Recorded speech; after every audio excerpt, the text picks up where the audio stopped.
আজকে বানিয়েছিলাম সাবুদানা fruit dessert. সাবুটাকে ধুয়ে 40 মিনিট ভিজিয়ে রেখেছিলাম।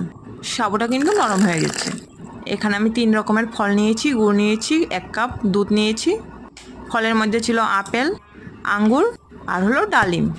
ছোট ছোট সাইজ করে ফলগুলো কেটে নিচ্ছি সুন্দরভাবে।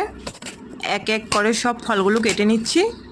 ছোট্ট করে রেসিপিটা শেয়ার করছি, আশা করি তোমাদের খুব ভালো লাগবে।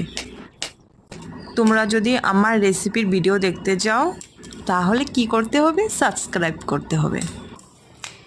আমি নতুন করে ইউটিউবে ভিডিও দিচ্ছি, তোমরা অল্প সাথে থাকো, পাশে থাকো। আমিও তোমাদের সাথে পাশে আছি আর সবসময় থাকবো। তো এখানে 3টা খেজুর নিয়ে নিয়েছি। খেজুরের গুটিটা ফেলে দেব।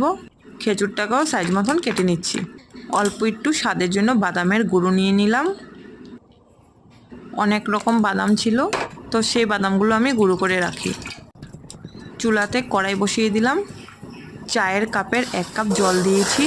জলটা গরম হওয়ার পর সাবুগুলো দিয়ে দিয়েছি। 2 মিনিট সাবুটা জাল করার পর বড় কাপের 1 কাপ দুধ দিয়ে দিলাম।